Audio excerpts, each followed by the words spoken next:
Hello everyone, मेरा नाम है विवेक और आज हम पढ़ेंगे अपना अगला टॉपिक जो कि है एटमॉस्फेयर। अभी तक हमने अर्थ के नीचे जो जो प्रेजेंट है हमने उसके बारे में पढ़ा। अब हम क्या पढ़ेंगे कि अर्थ के ऊपर जहां पे हम लोग रह रहे हैं उससे ऊपर हमारे पास क्या क्या चीजें हैं वो हम देखेंगे। गैसेज हैं, आप सबको पता है गैसेज हैं अलग अलग टाइप की। तो जो जो लेयर्स बनती हैं, लेयर्स में डिवाइडेड है हमारा जो एटमॉस्फेयर है, तो वो लेयर्स हम यहाँ पे पढ़ेंगे। The atmosphere is the layer of gas or layers of gases that evolves a planet. उसी के कारण हमारा प्लेनेट बनता है। अगर यहाँ पे गैसेस नहीं होती ना तो ये प्लेनेट हो ही नहीं सकता था, क्योंकि यहाँ पे बिना ऑक्सीजन के क्या हम लोग सर्वाइव कर सकते हैं? नहीं कर सकते, ठीक है। और बाकी जैसे पेड़ पौधे हैं वो बिना कार्बन डाइऑक्साइड के, या काफ़ी चीज़ें ऐसी हैं, ठीक है। तो वो सारा एटमॉस्फेयर जो बनता है उसके बारे में हम यहाँ पे स्टडी करेंगे, ठीक है। तो let's start. So atmosphere is जो ऑलमोस्ट ऑल द एटमॉस्फेयर जो हमारे पास प्रेजेंट है ना, वो 29 किलोमीटर ऑफ अर्थ सरफेस के नज़दीक है। अब आपके जहाँ पे आप खड़े हो वहाँ से 29 किलोमीटर ऊपर तक ऑलमोस्ट जितने भी गैसेस प्रेजेंट हैं वो सारी उसी में है। उसके बाद फिर बहुत दूर दूर दूर दूर चीज़ें एक दूसरे से एटम्स जाने लगते हैं, ठीक है, वो हम देखेंगे। बट स्टिल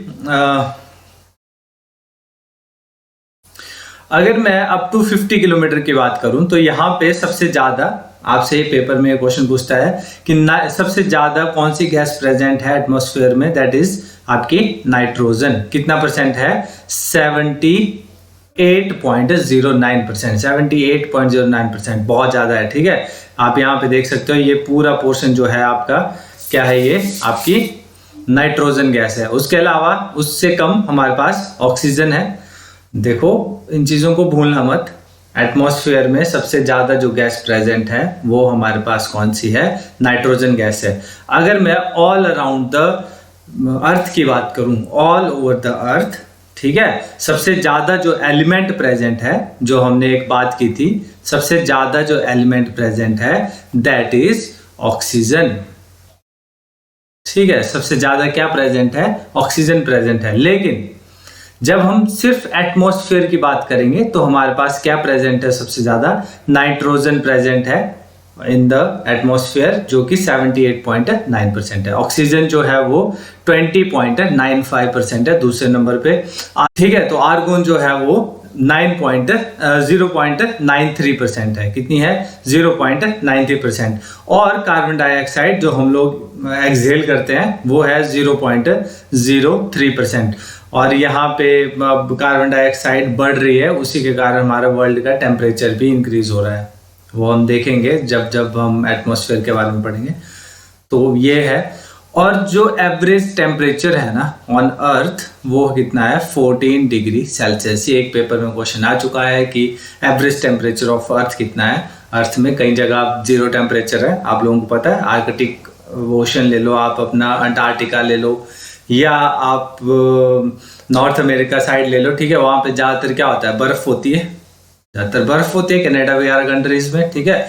तो जो टेम्परेचर है ना, अगर हम ऑल ओवर द वर्ल्ड की बात करें, अगर हम उसका एवरेज निकालें तो 40 डिग्री सेल्सियस जो हमारा एवरेज टेम्परेचर प्रेजेंट है। अब हम बहुत इंपॉर्टेंट ट्रोपोस्फेयर के बारे में बात करते हैं। एटमॉस्फेयर को बाकी छोड़ो बातें। एटमॉस्फेयर में सबसे ज़्यादा हमने क्या पढ़ना है? कौन कौन सी स्फीयर्स प्रेजेंट हैं, ठीक है। तो हम यहाँ पे देखेंगे सबसे अंदर जो यहाँ पे स्फीयर होती है हमारे, जिस एटमॉस्फेयर में हम लोग रह रहे हैं, जिसमें हम सांस ले रहे हैं, जो अराउंड जो है वो आपका अगर मैं बात करूं तो 16 किलोमीटर, ठीक है, 16 किलोमीटर अबव अवर, 16 किलोमीटर अबव अस, ठीक है। वो सारा क्या है हमारे पास? ट्रोपोस्फेयर है। इसी ट्रोपोस्फेयर में क्या क्या होता है? आपके बादल जो बनते हैं वो इसी ट्रोपोस्फेयर में बनते हैं। क्वेश्चन क्या पुटअप होते हैं पेपर में कि हमारे जो बादल हैं वो कौन से स्फेयर में बनते हैं, ठीक है। तो वो ट्रोपोस्फेयर में बनते हैं। तो ट्रोपोस्फेयर के बारे में हम पढ़ रहे हैं। मैं ये बोल रहा हूँ कि 8 किलोमीटर एट पोल्स, पोल मुझे पता है ना, जब हम अर्थ बनाएंगे तो हम देखेंगे कि ये एक पोल है जिसको हमने नॉर्थ पोल बोला, एक ये पोल है जिसको हमने साउथ पोल बोला, दो ही तो पोल है हमारे पास प्रेजेंट। तो पोल से जो हाइट लेते हैं ना, पोल से जो हाइट लेते हैं दैट इज 8 किलोमीटर। पोल से हाइट है 8 किलोमीटर की, जहां हमारा ट्रोपोस्फेयर है उतने तक ही है ट्रोपोस्फेयर। उससे ऊपर फिर दूसरा एक ट्रोपोपोज आता है और उससे ऊपर हमारी बहुत इंपॉर्टेंट एक लेयर ओजोन लेयर आती है। और जो ये हमारे पास जो लैंड मास है, यहां से कितना डिस्टेंस है, जो हमारा ये लैंड है यहां से कितना है 16 किलोमीटर। 16 किलोमीटर, ठीक है, पेपर में पूछ लेता है। ऑल वेदर फिनोमिनाज जो भी होते हैं वो यहीं पे होते हैं। वेदर फिनोमिनाज जो आपके साइक्लोन्स आएंगे, आपके थंडरस्टॉर्म होगा, जो भी होगा वो सब कुछ कहाँ हो रहा है, ट्रोपोस्फेयर के अंदर हो रहा है। बादल भी ट्रोपोस्फेयर के अंदर बन रहे हैं और बारिश जो है वो उन्हीं ट्रोपोस्फेयर के अंदर अंदर ही एटमॉस्फेयर में हो जाती है वो सब कुछ, ठीक है। वाटर वेपर्स जो होते हैं वो ट्रोपोस्फेयर में होते हैं। Moistures and dust particle present होते हैं ट्रोपोस्फेयर में। एंड एवरी 165 मीटर, हर 165 मीटर पे 1 डिग्री टेम्परेचर ड्रॉप आता है। ये पेपर में क्वेश्चन पूछा गया है एक जगह, ठीक है। कितना डिस्टेंस मूव करने पे हमारा जो टेम्परेचर है वो 1 डिग्री से ड्रॉप कर जाता है। आप लोगों को ये बात अच्छे से पता है, जैसे जैसे हम ऊपर जाएंगे तो हमारा टेम्परेचर क्या होता है, वो डिक्रीज करता चलता है, डिक्रीज करता है ना। जैसे आप देखो जो हिमालयाज हैं, ठीक है, उसकी हाइट बहुत ज्यादा है लेकिन वहां पे क्या है, बर्फ है, मतलब वहां पे टेम्परेचर कम है। तो आप इसी से रेलेवेंट कर लो कि जैसे हम ऊपर जाते हैं तो हमारा टेम्परेचर जो है वो डिक्रीज करता रहता है एट अ सर्टेन लिमिट तक। उसके बाद वो इंक्रीज करना भी स्टार्ट कर जाता है, जो हम अभी देखेंगे। लेकिन आप लोग ये समझो यहाँ पे कि जब भी हम अपने जहाँ पे हम लोग रह रहे हैं उससे ऊपर को अगर हमने जाना स्टार्ट किया, हम किसी एयर बलून में बैठे और हमने ऊपर को जाना शुरू किया, तो जब तक हम यहाँ ट्रोपोस्फेयर में जा रहे हैं, ट्रोपोस्फेयर में जा रहे हैं, तो क्या हो रहा है, इन एवरी 165 मीटर जो टेम्परेचर है वो 1 डिग्री सेल्सियस जो है वो डिक्रीज कर जाता है, ठीक है। And after troposphere there is tropopause आता है, ट्रोपोपॉज आता है ना। वेदर फिनोमिना नहीं होता, वेदर फिनोमिना उससे नीचे नीचे हो जाता है। The temperature drop to -45 degree, -45 degree तक। कहाँ पे, जहाँ पे 8 किलोमीटर हो रहा था पोल्स पे, जब हम ऊपर जाएंगे तो टेम्परेचर जो है वो -45 डिग्री तक कम हो जाता है। और अगर मैं 16 किलोमीटर ऊपर जाऊंगा तो -80 डिग्री तक, -80 डिग्री तक हमारा टेम्परेचर कम हो जाता है, ठीक है। So this was the troposphere, जो इंपॉर्टेंट यहाँ पे पढ़ने के लिए। उसके बाद आपकी स्ट्रेटोस्फेयर आती है, दूसरे नंबर पे आती है आपके पास स्ट्रेटोस्फेयर। आप यहाँ पे भी देख सकते हो, this is your troposphere.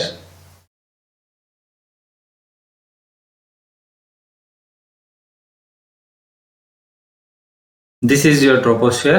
Troposphere के ऊपर आपके पास ट्रोपोपॉज आता है, उससे ऊपर आपका स्ट्रेटोस्फेयर आती है, फिर स्ट्रेटोपॉज आता है, फिर मीजोस्फेयर आती है, फिर मीजोपॉज आता है और थर्मोस्फेयर, या इसी को हम क्या बोलते हैं,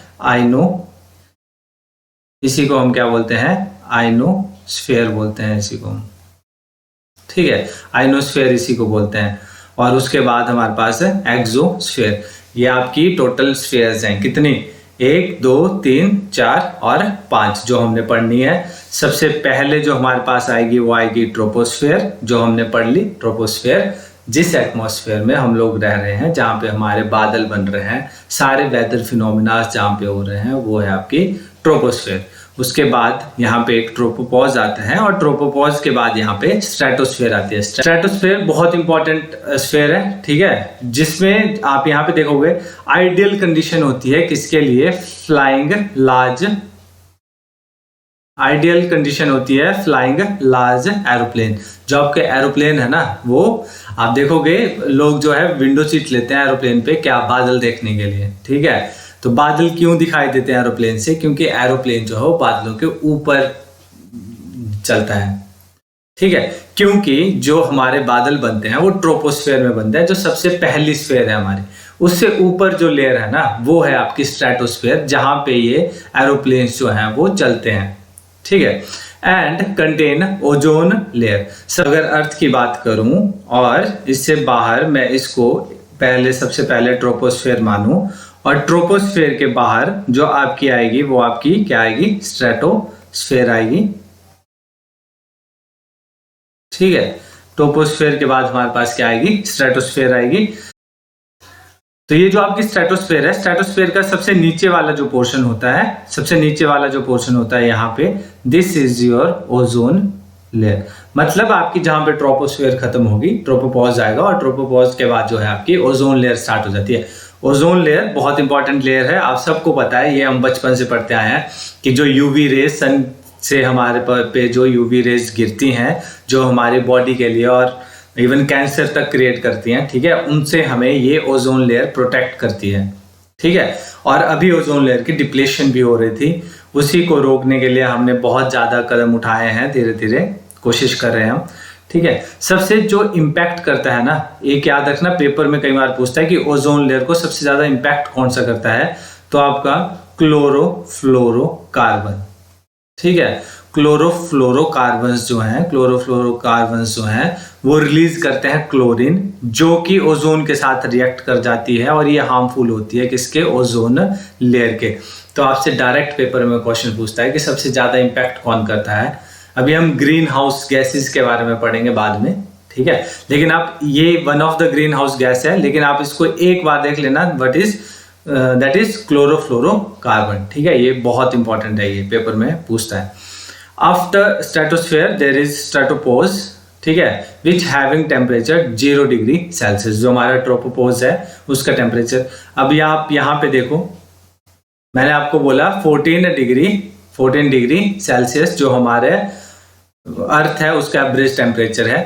वहां से जब हम ऊपर जाते हैं ना, ठीक है, डिस्टेंस अभी किलोमीटर्स इंक्रीज हो रहे हैं, वहां से जब हम ऊपर जाते हैं कहाँ पे, ट्रोपोपॉज तक, तो हमारा टेम्परेचर क्या हो रहा है,